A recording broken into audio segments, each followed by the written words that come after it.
بسم اللہ الرحمن الرحیم۔ السلام علیکم ورحمۃ اللہ وبرکاتہ۔ ہم آپ کو حافظ اسلامک ٹی وی میں خوش آمدید کہتے ہیں۔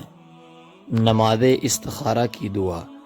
حضرت جابر بن عبداللہ رضی اللہ تعالی عنہ کا بیان ہے کہ رسول اللہ صلی اللہ علیہ وآلہ وسلم ہمیں تمام کاموں میں استخارہ کرنے کی ایسے ہی تعلیم دیتے جیسے قرآن کریم کی کسی سورت کی تعلیم دیتے۔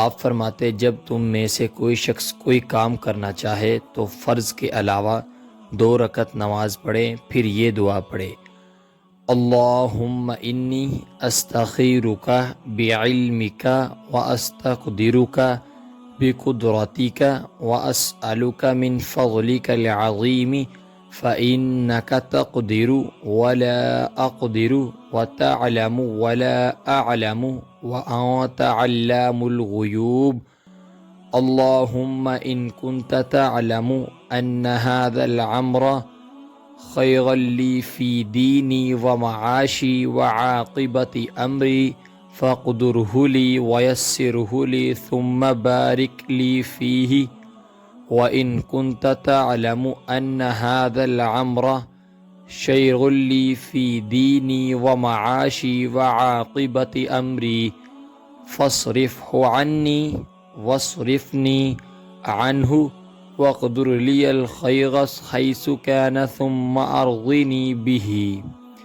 اس کا ترجمہ ہے: اے اللہ، بے شک میں تجھ سے تیرے علم کے ساتھ بلائی طلب کرتا ہوں اور تجھ سے تیری قدرت کے ساتھ طاقت طلب کرتا ہوں، اور میں تجھ سے تیرے فضل و عظیم کا سوال کرتا ہوں، کیونکہ تو قدرت رکھتا ہے اور میں قدرت نہیں رکھتا، تو جانتا ہے اور میں نہیں جانتا، اور تو غیبوں کو خوب جانتا ہے۔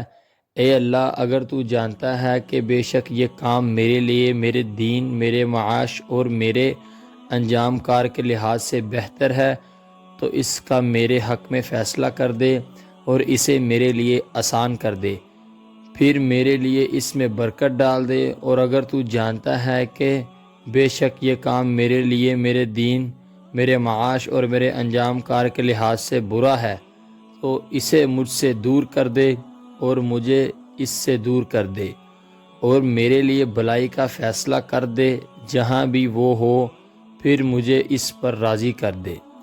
اس کی بہت ساری احادیث کے حوالے ہیں، چند آپ کے سامنے پیش کروں گا۔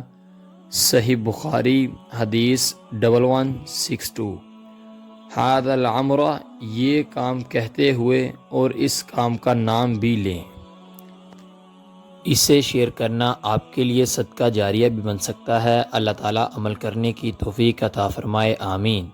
ملتے ہیں آپ سے کسی نیکسٹ ویڈیو میں، تب تک کے لیے اللہ حافظ۔